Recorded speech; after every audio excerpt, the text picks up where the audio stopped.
Au moment où j'écris cette vidéo, nous sommes début janvier. Et comme tous les mois de janvier, chacun y va de ses bonnes résolutions. J'arrête de fumer, je me mets au sport, je regarde moins la télé, etc.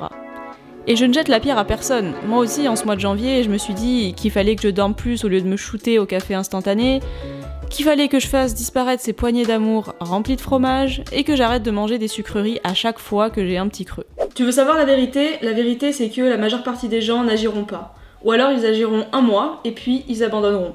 Et tu sais pourquoi? Parce qu'il suffit pas de vouloir changer pour changer, parce qu'on peut pas tout changer d'un coup, et surtout, une personne qui veut vraiment changer, elle attendra pas un moment précis de l'année, comme le 1er janvier, pour changer. Donc sache que si tu regardes cette vidéo en janvier ou n'importe quel autre mois de l'année, ça ne changera rien, parce que dans cette vidéo, je vais t'apprendre à élaborer un plan d'action pour arriver à atteindre tes objectifs, quel que soit le moment de l'année. L'important, c'est que tu sois bien décidé et motivé à changer. Quand tu souhaites atteindre un objectif, quel qu'il soit, si tu te contentes seulement de le penser, puis d'essayer de le mettre en place du jour au lendemain, ça risque d'être compliqué. Pourquoi? Parce que tu n'auras pas effectué un travail préliminaire pour savoir si tes objectifs étaient réalisables, s'ils étaient prioritaires, etc. Et donc tu risques de te perdre et de ne pas arriver à les atteindre. Bref, passons au vif du sujet. La première étape, c'est de se réserver un temps pour faire un bilan. Et oui, logiquement, le comportement que tu as aujourd'hui, les objectifs que tu veux atteindre, les habitudes acquises jusqu'à maintenant et celles que tu veux acquérir ont un lien clair avec ton passé jusqu'à maintenant. On est d'accord. Et donc pour s'améliorer, il faut faire un travail d'introspection et pouvoir se remettre en question. Donc, tu vas te poser les questions suivantes. Si tu te regardes il y a un an jusqu'à aujourd'hui, quelles ont été tes plus grandes réussites? Quels ont été tes plus grands échecs? Mais surtout, quelles sont les leçons que tu as tirées depuis un an? Ensuite, tes habitudes. Quelles sont les bonnes habitudes que tu as acquises jusqu'à maintenant? Et qu'est-ce que tu pourrais faire pour les garder? Et quelles sont les mauvaises habitudes que tu souhaites changer? Ensuite, tes moments difficiles. Quels ont été les derniers moments les plus difficiles que tu as vécus? Qu'est-ce que tu as mis en place pour les surmonter? Et si tu ne les as pas encore surmontés, qu'est-ce que tu peux mettre en place pour les surmonter? Je pense malheureusement qu'on ne prend pas assez de temps sur cette étape, on l'oublie souvent, mais c'est très important de pouvoir se remettre en question pour avancer. Donc ne rate surtout pas cette étape parce que ça sera en quelque sorte la base de ton plan d'action. Ensuite, la deuxième étape, c'est de définir ses objectifs. Pour définir un objectif, il faut savoir comment te rendre d'un point A à un point B. Donc tu dois faire un point sur quelle est ta situation actuelle et quelle est la situation que tu veux atteindre. Donc ta situation actuelle, nous venons de l'analyser. Voyons maintenant comment atteindre ta situation idéale en définissant tes objectifs.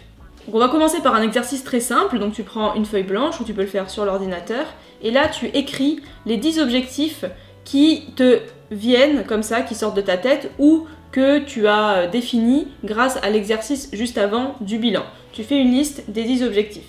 Donc par exemple, pour notre vidéo, on va mettre me remettre à l'anglais, manger moins de sucre rapide, faire plus de sport, lire plus de livres, dormir 8 heures par nuit, passer moins de temps sur les réseaux sociaux, boire moins d'alcool, commencer la méditation, économiser 500 € par mois, écrire un livre.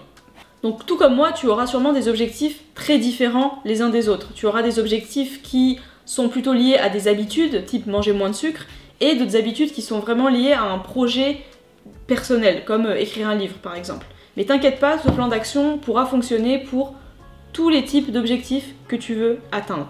Donc le problème, je pense par contre que tu vas rencontrer, c'est que si tu te fixes 10 objectifs, c'est un peu trop.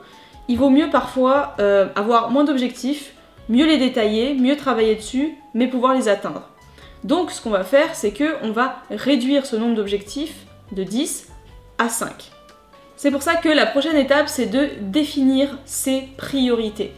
Donc comme je l'ai dit précédemment, tous tes objectifs ne sont pas forcément pertinents ou réalisables. Donc il faut en choisir 5. Donc soit c'est très facile pour toi et tu arrives à les sélectionner et en éliminer 5 d'office. Sinon, faisons un petit exercice pour arriver à sélectionner quels seront les objectifs les plus importants à atteindre pour toi et quels sont ceux en fait qui auront le plus d'impact dans ta vie. Alors pour sélectionner les 5 objectifs, on va faire un petit exercice inspiré de l'outil SMART, même si je l'ai un peu adapté pour des objectifs plus personnels, on va dire. Donc par exemple, prenons l'objectif « je veux me remettre à l'anglais ». Donc se remettre à l'anglais, c'est un peu flou. Si ton objectif est vague, tu auras du mal à le commencer et le terminer. Il faut donc spécifier et mesurer cet objectif. Quel objectif tu vises en te remettant à l'anglais? Tu veux atteindre le niveau B2 en 6 mois. Ok, alors on transforme l'objectif en je veux atteindre le niveau B2 en anglais en 6 mois. Ok, mais atteindre le niveau B2 en anglais en 6 mois, est-ce que c'est un objectif atteignable et réaliste? Est-ce que c'est un objectif qui est à la hauteur de tes ambitions? Si t'as ni le temps ni les ressources pour atteindre ton objectif, il faut l'éliminer. Il te fera perdre du temps. Donc, est-ce que tu disposes d'assez de temps pour apprendre l'anglais?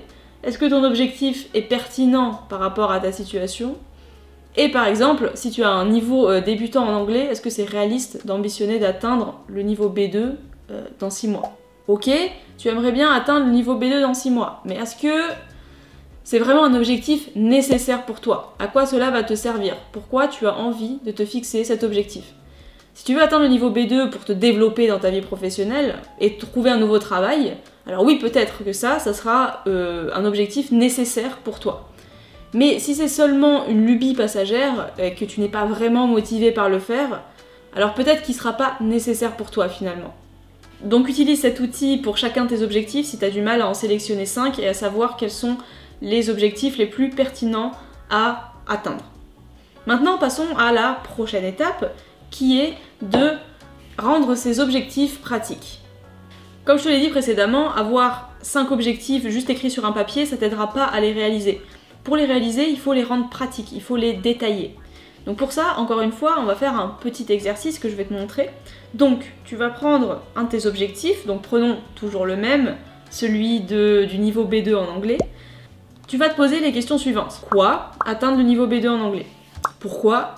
Parce que je veux changer de travail et pour atteindre le type de poste que je souhaite, je dois atteindre le niveau B2. La deadline, dans 6 mois. Combien de temps je veux et je pense y consacrer? 4 heures par semaine. Ok. Comment je souhaite m'y prendre? Alors, en étudiant par moi-même le premier mois, pour me rafraîchir un peu le cerveau, me remettre à niveau, puis prendre des cours particuliers à partir du 2e mois. Ok, et je souhaite aussi étudier principalement le vocabulaire, la grammaire, la compréhension et l'expression orale. Donc comment maintenant je le place dans mon planning? On avait dit 4 heures par semaine pendant 6 mois, donc on va planifier déjà le premier mois, celui qui est sans cours particulier. Donc nous prévoyons de faire, allez, 1 heure de grammaire, 1 heure de compréhension en regardant un film en anglais, et 1 heure d'expression orale avec mon ami Rick du Canada, et la dernière heure, nous allons faire 10 minutes par jour de vocabulaire pendant 6 jours, ce qui fait 10 x 6, 60 minutes, 1 heure. Et évidemment, ça marche aussi pour des objectifs qui ont attrait aux habitudes. Par exemple, l'histoire d'arrêter de manger du sucre. Quoi? J'aimerais arrêter de consommer du sucre rapide. Pourquoi? Parce que je veux dépenser moins d'argent, perdre 3 kilos et être en meilleure santé. La deadline pendant 3 mois pour les 3 kilos et le reste pour toujours. Ensuite, combien de temps j'aimerais y consacrer par semaine? Tous les jours, hormis le dimanche, où là, je pourrais me permettre de manger un peu de sucre. Comment m'y prendre? En arrêtant d'acheter du sucre au supermarché et en me préparant des snacks moi-même à l'avance, à manger dès que j'ai un petit creux au lieu de manger des sucreries. Il est très important de se fixer une deadline pour chacun de tes objectifs. Parce qu'en fait, se fixer une deadline va provoquer un engagement plus fort en fait chez toi, une motivation plus accrue pour atteindre tes objectifs. Après, je sais que c'est compliqué quand on est dans le plan d'élaboration du plan d'action de se dire pour tel objectif, par exemple pour atteindre le niveau B2 en 6 mois, j'estime à 4 heures par semaine, mais t'es pas vraiment sûr. C'est normal, il n'y a pas de problème. C'est ce dont nous allons parler dans la dernière étape, dont nous allons parler maintenant, qui est de mesurer ses progrès. Personnellement, je me fixe jamais un objectif sur 1 an, à part dans un projet vraiment très très particulier. Mais en général, pour ce genre d'objectifs, je me fixe plutôt un planning déjà sur 1 mois pour commencer, pour pouvoir ensuite le modifier si besoin. Souvent, mon problème, moi, c'est que je charge trop mon planning.